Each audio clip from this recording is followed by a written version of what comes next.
100 रुपैयाँको तरकारीको लागि साला 200 रुपैयाँको बल गइसक्यो यार, बल फेर गइसक्यो। के गर्नु, तनाव छ मलाई। हिँड्दा हिँड्दा उता फेरि भात पाकिरहेको छ यार, पाक्दैछ यार, डढ्ने पो हो कि भनेर डर छ यार। यस्तै छ जिन्दगी।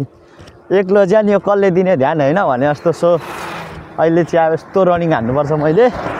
यस्तो तेल हाल्दैछु, अब कस्तो हुन्छ, भात तरकारी पकाइदिने अनि खाएर जानुपर्छ होला।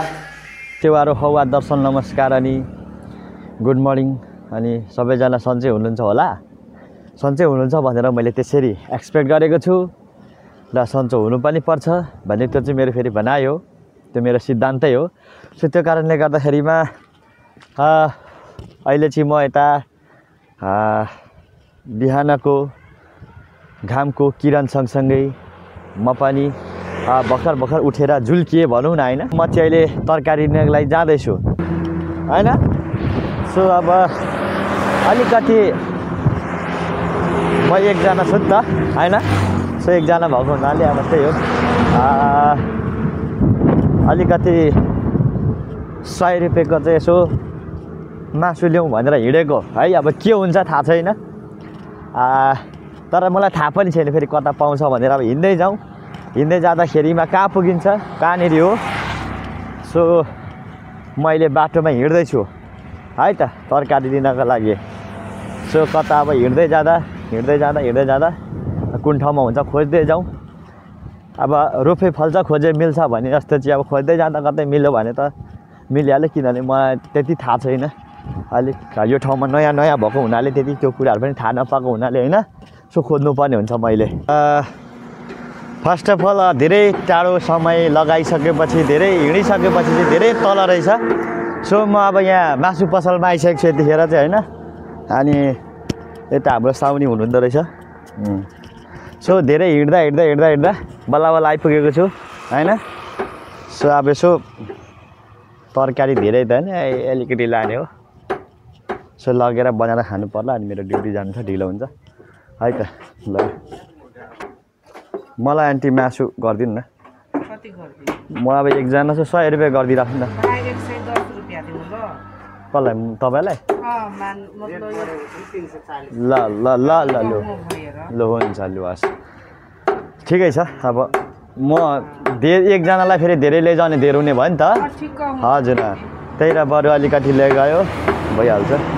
अहिले चाहिँ म तरकारी लिनको लागि त आएको थिएँ, अनलाइनै त भयो, तर अलिकति अनलाइनमा फेरि मेरो त्यहाँ नेट पनि रहेन रहेछ। सो नेट नभएको हुनाले रिचार्ज पनि थिएन मेरो, फेरि फिर्किँदैछु पैसा हाल्नको लागि, अनि मात्र लाने भए। सो अब नेट लगाएर अनि एमबी लगाएर अनि त्यस पछिबाट तरकारी लानु पर्यो है त। फेरि पनि म पैसा लिएर बनाएर आइसकेको छु होइन। अब चाहिँ लानुपर्छ होला। सो धेरै थाक्यो अब चाहिँ यार। 100 रुपैयाँको तरकारीको लागि साला 200 रुपैयाँको बल गइसक्यो यार, बल फेर गइसक्यो। के गर्नु, तनाव छ मलाई। यस्तै छ ल। ओ या फाइनल्ली मैले तरकारी लिएर जाँदैछु है साथी हो, गाइजहरू। यस्तै छ अब के भन्ने होइन।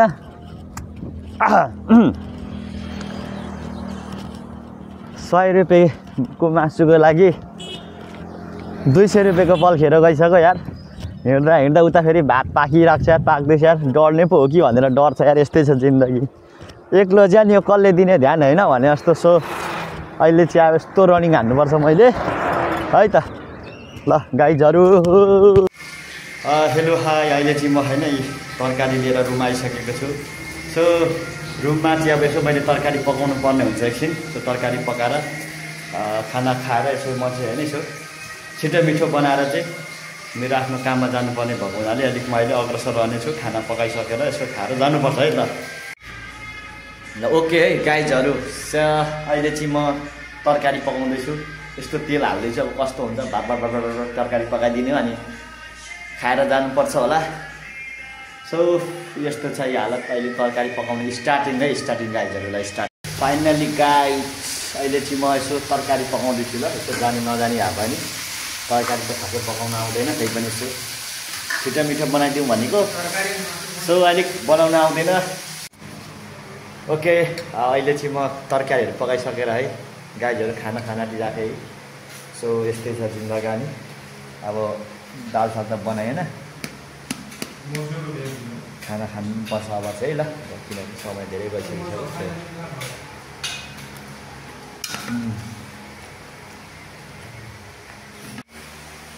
सो हेलो, अहिले चाहिँ म खानासाना खाएर सबै गरिसकेर ड्युटी जान लागेँ।